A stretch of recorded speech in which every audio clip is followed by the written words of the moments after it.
We're going to be covering smart money concepts for beginners. Now, in this episode, we're going to be going a lot over supply and demand and imbalance and what are the zones, what does it mean, what is mitigated, what is unmitigated, what are some of our rules, and how to apply them. Supply and demand is just another word used for orders, volume, right? So anytime price goes down, that is supply entering the market. Anytime price comes up, that is demand entering the market. So the markets are a constant battle between supply and demand, buyers and sellers. But because we as smart money concept traders know that this bank is primarily controlled by large authorities, aka the bank, that there is only really one entity, and all of that selling and buying comes from one entity. So we can identify certain areas of price that still have pending orders or levels that banks need to take price back to in order to mitigate positions before continuing on. So it's our job to understand those areas, and that's what this video is about. This video is broke down into two main sequences, right? The first one is imbalance. What is imbalance? How to identify it? What does it even mean? And then the second one are our zones ourselves. And then stay around for the end of the video because I will drop a third gem, right? And it is a gem. Supply and demand. So imbalance, right? Imbalance, essentially, if you take any third candle, you take one candle, you take two candle, and then you take three candle, right? Un, deux, trois, three candles. If the wick of candle one, if price going down, if the bottom wick of candle one doesn't meet the top wick of candle three, that is called imbalance. That is inefficient price action. Price hasn't yet returned to that level. Just means it's inefficient, right? Price will always return back. That is the rule of imbalance. I mean, if you continually go and scour the market, you'll see areas in which price actually left these huge gaps. I mean, if we look at that in the actual candles themselves, let's show you what this means, right? Let's take candle one, this blue one. Let's take candle two, this black one, and let's take candle two again, this third black one. As you can very clearly see, candle one, the blue one, doesn't meet the wick, even though there is no wick, it doesn't meet candle three. So this area in between here is called imbalance. And essentially price is gonna have to come back to this point at some point to fill it. And you can see, we come back and fill it. At all points, imbalance will be filled, right? The question doesn't arise as to when it will be filled. The point is it just will be filled, always. You can go and check this for yourself, pull up a chart and you'll go and see imbalance filled. So imbalance, essentially it just means that so much volume came into the market that it was unfair, if you would like, for other participants at that point in time because they wasn't able to stack any orders. It was unfair. So we can see that we have candle one up, candle two down, candle three down. This wick doesn't meet this wick, right? This doesn't meet this. That is imbalance. Okay, candle one down, candle two down, candle three down, more imbalance from this to this. So we know that there was a large amount of volume coming into the market at this time. Now, this volume, of course, is intensive of the banks and financial institutions. The BFIs, what we call them, but you can just call them the banks. So this is where you can identify where they have got into the market and in what direction they are taking price. Because let's be honest, for the most part, they don't want to initiate such power if they don't intend on going there. So let's give you an example of imbalance. No, we have given you an example of imbalance. Now, let's give you an example of supply and demand. So supply and demand zones, they are the zones that are responsible for producing the imbalance. So if the imbalance is the inefficient price action, and it is the volume in which the banks got involved.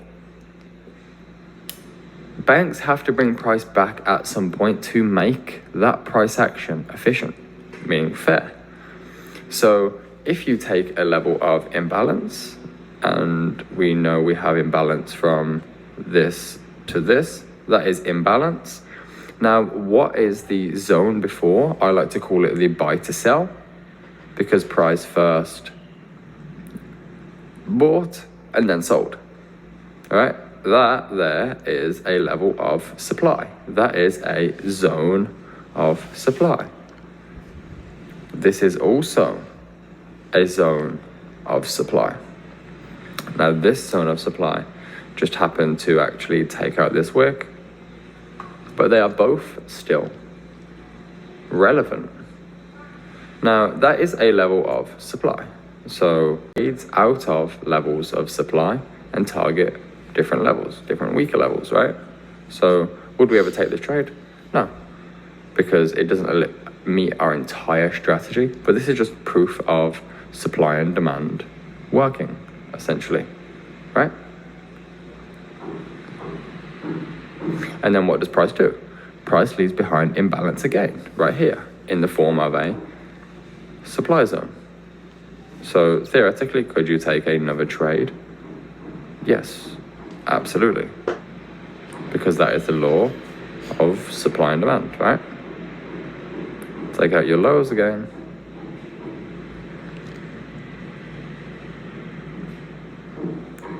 Okay, trade tags in. And there you go, right? Price is respecting levels of supply and demand because that is how the markets operate.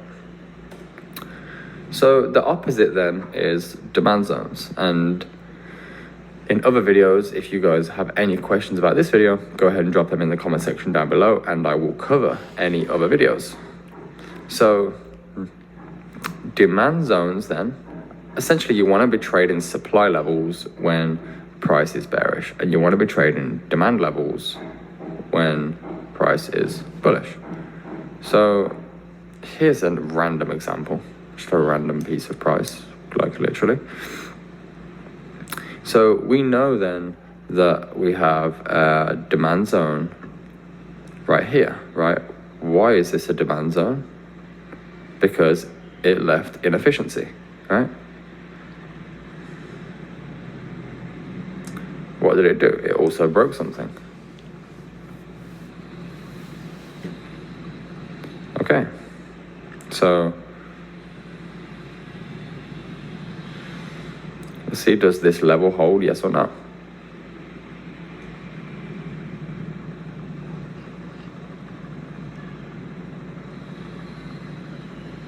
The answer to that question is a yes, right? That is the example of a demand zone, because it's just the same as a supply zone, but in the opposite effect. So why do some supply zones hold and why do some supply zones fail? Well, stick around to the end of the video and I will actually tell you why. Now I'm going to essentially explain to you what is the difference between unmitigated and mitigated. What is tradable, what is not tradable, right? Very, very simple to understand, so it should only take a second to explain. If this is a demand zone that has imbalance, that means that price has never came back to this level. Price has never revisited this level. It has inefficiency, right? The moment, and let's say you've taken a long from here. Now, the moment that price comes back to that zone, the moment that price comes back to that zone is the moment it becomes mitigated. So you can take trades from unmitigated levels, meaning areas of price that have not yet come back, but taking trades out of areas of price that have already mitigated essentially defeat the object. Why? Because every time price comes back, it gives the banks the chance, the algorithm, the chance to complete its mission, right? Fulfill the orders, close out a break even. So when that happens, it essentially becomes irrelevant, right? So break even. Essentially, it becomes irrelevant. There is no longer a need to have that level of price mapped out, right? There just isn't a need. Why? Because it's already completed its job. So we don't take trades out of levels that have already completed their job. We take trades out of levels that are essentially yet to complete their job. A perfect example of this, here we have levels of demand, that are unmitigated. Here we also have levels of demand that are unmitigated. Now, neither are right or wrong. This is a game of probabilities, right? But there are two zones, and that's what we like to see. But there are two zones here, right? That, for me, are unmitigated right now. The moment that that price comes back to them, the moment that price comes back to these zones is the moment they become mitigated. And when they become mitigated, they're essentially no longer worth trading. Doesn't mean the price can't come back again to mitigate them deeper, because price absolutely can come back to mitigate them deeper. It can mitigate them back up to 50%. And we can take trades out of the levels based on our strategy, because what we're doing right now isn't necessarily our strategy. It's just a part of logic around our strategy, right? So that's what a supply and demand zone is. That's how they are respected. That is unmitigated versus unmitigated. Now, what makes a good zone? That is the key question. There is no point trading random levels of supply when the order flow is bullish. So if you're going to go and trade supply and demand levels alone without our course, please just make sure that you are picking zones that align with the order flow, the trend, where price is actually going. Because trying to take trades against the trend just aren't going to go very well for you. Because as a smart money trader, as a new smart money trader, your job is to position yourself in alignment with the banks. So guys, thank you very much for joining me in this video. That is all from me. If you did like this video, please go ahead and smash that like button and subscribe to the channel.